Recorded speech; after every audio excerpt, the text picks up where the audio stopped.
시청자 여러분 안녕하십니까. 김은강 1월 20일 방송입니다.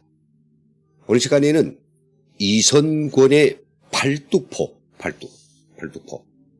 뭐 여기서 그렇게 표현하는가요?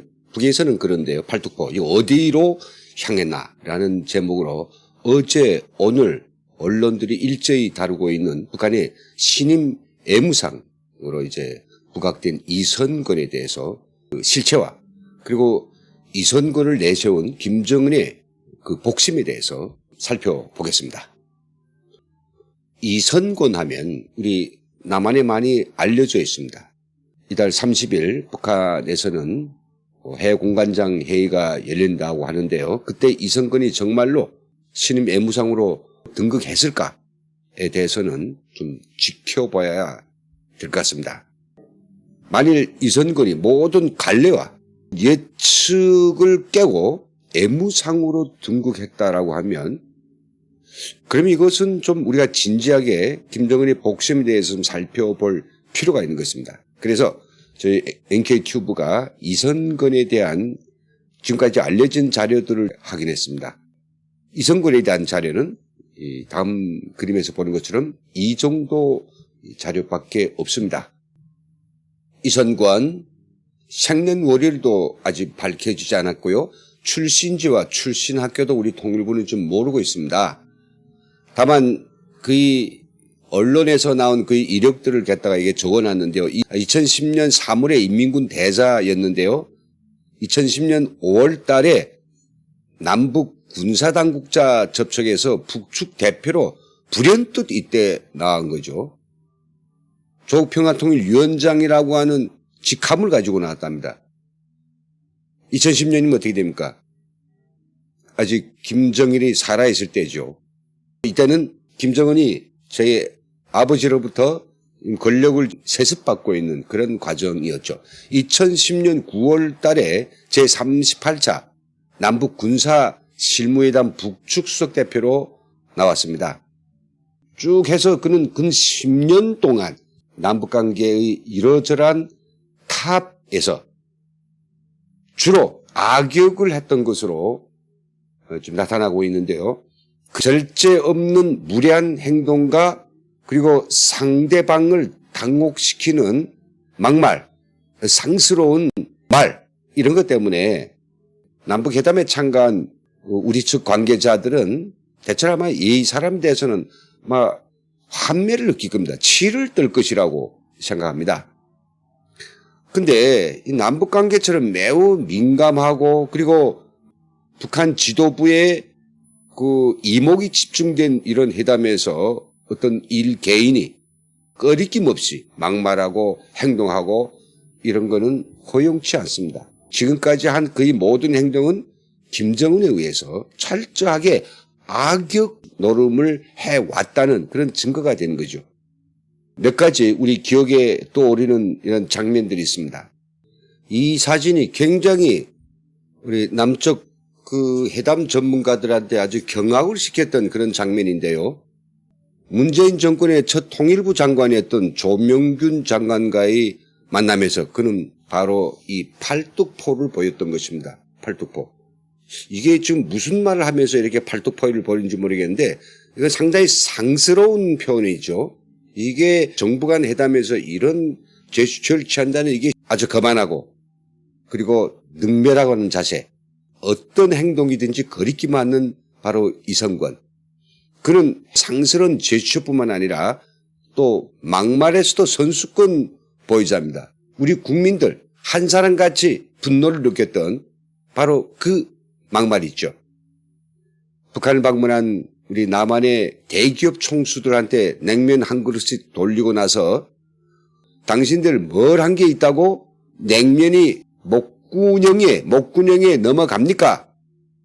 라고 했던 그 기억을 우리 국민들이 생생히 떠올리고 있습니다. 그뿐만 아니죠. 그는 또 뭐 정부의 정책과 예산 조율을 이야기할 때도 배 나온 사람한테 예산 맡기면 안 되는데 그뿐만 아닙니다. 그다음에 나왔다고 하면 남측 대표들을 가지고 야비하게 아예 주무르고 그리고 막 무리한 말을 던져가지고 그들을 당황시키고 패고 이런 데 사실 이골이 난 사람인데요. 그가 2018년 10월 5일 날 조명균 통일부 장관 일행이 평양에 가서 평양 공동선언 이행훈련 남북 고위급 회담을 할 때 내뱉었던 정말로 최대로 무례한 말, 그 말을 제가 여기에 올렸으니 한번 주시해 주십시오.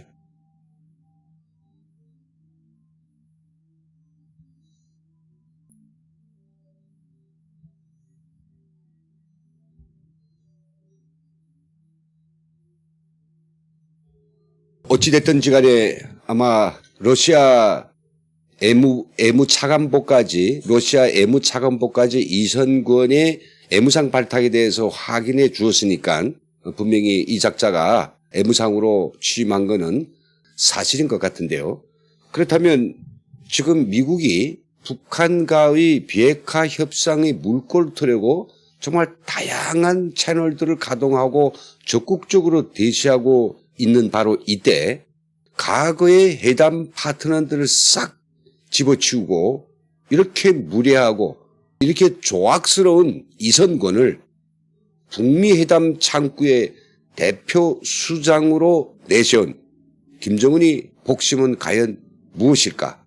바로 이것이 우리 국민들께서 관심을 가지는 문제라고 생각됩니다. 다시 말해서 김정은은 이 이선권의 팔뚝포, 이 팔뚝포를 어디에다 쓰려고 하는가? 저는 이 문제에 대해서 탈북 출신의 전문가들과 다양한 의견들을 나눠보았습니다. 일치한 의견들은 대체로 이런 겁니다. 네 가지로 요약할 수 있는데요. 첫째는 애무송 조직이 관료적 타성에 물젖어 있다. 최근에 비판이 그랬습니다. 그러니까 관료적 타성을 뿌리 빼고 애무송에도 혁명적 군인 정신을 불게 하려는 그 일종의 물갈이, 일종의 애무성 개조 이런 작업의 일환으로 볼 수 있다는 거죠. 타영호 공사가 이 애무성에 대해서 많은 이야기를 와서 했습니다. 애무성 내 간부들 그리고 주요 그런 공무원들의 어떤 정신 상태와 또 그들의 가지고 있는 여러 가지 관료적 타성에 대해서 많이 이야기했죠. 김정은도 그걸 못 들었을까요? 뭐 그걸 듣고 안 듣고를 떠나서 김정은이 직접 봤을 때도 애무성의 애교관들이라고 하는 것은 김정은 앞에서 그의 귀를 너무나도 행복하게 하는 그런 이야기는 그렇다게 잘하고 아주 행동과 제스처도 잘하지만은 지금처럼 김정은이 해외에 가서 가져라는 쌀이나 건설자재나 달러나 이런 것들을 제대로 못 가지고 온단 말이죠. 그렇다고 하면 이 사람들이 자본주의 그 물에 푹 배 있어 가지고 혁명하려는 정신이 없다. 그리고 완전히 관료화된 집단이라고 생각하면서 여기에 새로운 군인 바람을 불어넣기 위해서 전역한 그런 군인이었던 특 보기만 해도 벌써 군인이었다라고 하는 게 막 안겨오죠. 이런 군인 출신의 이선권을 거기에 보냈다라고 탈북 출신의 전문가들은 이야기하고 있습니다. 두 번째 가장 중요한 건데 이것은 미국이 북한과의 협상에 흥미를 가지지 못하도록 하기 위한 배수진일 수도 있다고 하는 거죠. 애교관들이 애교적 그런 회담을 할 때 상대에 대한 배려 그리고 아주 예측할 수 있는 그의 표현들 정중하고 때에 따라서는 자기 주장을 하면서도 상대방이 충분히 흥분하지 않고 또 충분히 뭔가 상대방의 이야기를 들을 수 있도록 원만한 용어들을 구사하면서 회담을 회담답게 하려고 하는 기본적인 이 마인드 그리고 행동 양식이 깔려 있지 않습니까? 그런데 아주 애교적 회담이라고 하는 전혀 해보지 못한 이런 망둥이 같은 이선권이 미국과의 협상 테이블에 앉았다고 생각해 보십시오. 그때 또 미국 측 대표를 향해서 김정은이 시킨 대로 이 팔뚝포를 하나 갖다 몇 번 쓴다면 어떻게 될까요? 미국에서 뭐 이런 손가락을 가지고 하는 그런 행동들에 대해서는 극도의 불만과 거부감을 일으킨다라고 알려져 있는 것 같습니다.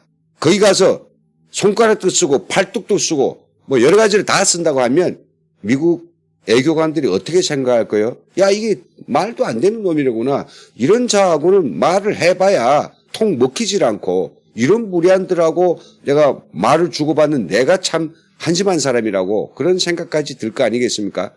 결국은 그 미국과의 앞으로의 협상이 정말 어떤 목적을 가지고 진지하게 진행되기보다는 그런 마음의 거부감, 막 보기도 싫은 이런 것들 때문에 미국 애교관들이 협상에 정말 흥미를 못 가지는 그건 가능한 한 일이 아니겠느냐. 저희들은 여기에 중요한 포커스를 맞추고 있습니다. 이번에 이 선거를 내세운 이 중요한 의도가 미국과는 비핵화 회담이 아니라 우리는 핵 보유국 용인을 바란다. 이걸 위해서는 지금 김정은이 우리 앞에 보여준 것처럼 완전 미친놈 전략을 구현하거든요. 대조선 적대시 정책 전체를 바꿔라. 이거는 지금 하자가 하는 회담의 룰과 목표는 전혀 다른 거 아니겠습니까? 미국이 받아들이지 못할 이런 요구만 들이대면서 이거 받아들이지 않으면 우리는 어떤 회담도 없다. 이런 미친놈 전략 구현에 누가 딱 맞겠습니까? 바로 군부 출신의 막대 묵은 이런 이성건이가 딱 적합한 인물인 거죠. 그래서 결국 미국한테 엿먹으라고 글을 내세운 것이 아닐까. 이게 저희들로서는 확실한 판단이라고 생각됩니다. 하지만 김정은은 바로 이 아무 때나 발떡을 벌썩벌썩 쌍스러운 제스처를 취하고 막말하고 상대방 무리하게 노는 이런 이선거 때문에 그런 더욱 어려운 국제적 고립을 당할 것이라고 불을 보도 분명하다는 사실을 말씀드리고 싶습니다. 국제관계는요, 아무리 고도로 대치되어 있는 대적관계 국가들일지라도 애교관들이 서로 마주했을 때에는 충분한 애교적 관례를 지키고 또 애교적 용어들을 쓰며 거기에 합당한 상대를 설득하기 위한 예측 가능한 행동을 하게 된단 말이죠. 그런데 이런 얼간이가 막대 먹은 작자가 북한 애교의 수장, 북한 애교의 얼굴, 어디서나 나타나는 이 불망난이 이런 노름을 국제사회에 보인다면 결국은 중국도 그렇고 러시아도 그렇고 그 어떤 나라들도 이런 이성건이와 같은 이런 불망난이하고는 절대로 제대로 된 순탄한 어떤 회담이나 관계 같은 것들을 전혀 예상하지 못할 것입니다. 오히려 어찌 보면 김정은이 지금 러시아하고 핵 보유국 용인과 관련해서 진행되는 물밑 협상에서도 상당히 난항에 걸리지 않았냐 이런 것들을 좀 점쳐보게 되는 거죠. 그를 내세움으로 해가지고 그런 미국뿐만 아니라 중국이나 러시아하고도 미친놈 전략을 그대로 아마 할 것이 아니겠느냐. 러시아 애교 차관보가 한 말에서 우리는 좀 예측할 수 있는데요. 그에게 기자들이 물어봤습니다. 이성근이 신임 애무상으로 이제 발표된다면 그를 조만간에 만날 일이 있느냐. 그랬더니 러시아는 손사래를 쳤습니다. 당장에 그럴 일은 없다. 근데 그 말이 굉장히 저희들한테는 삐딱하게 들려온단 말이죠. 당연히 만나야죠. 이래야 되겠는데 당장 그를 만날 일이 없다라고 하니까 그에 대한 아마 그 거부감도 러시아나 중국에도 아마 동시에 작용할 것이 아니냐. 하여튼 세상이 좀 재밌게 돌아가고 있습니다. 김정은은 핵에 완전히 꽂혀가지고 핵 보유국 용인을 위해서는 자기 적하고도 자기 우방하고도 그냥 미친놈 전략을 하고 있는 다른 상황을 좀 자초하고 있는 것으로 나타납니다. 저는 이선거리 팔뚝을 써가지고 핵 보유국 용인을 끝까지 밀어붙이려는 김정은, 결국은 자기가 저지른 그 꼼수에 제가 망하게 될 날이 반드시 올 것이라고 이런 확신을 드리면서 오늘 방송을 여기서 마치겠습니다. 이 시간 함께 해주신 전국에 그리고 해외에 계시는 우리 모든 저희 튜브 시청자님들 정말 대단히 감사합니다. 좋아요와 구독 그리고 적극적인 성원 부탁드립니다.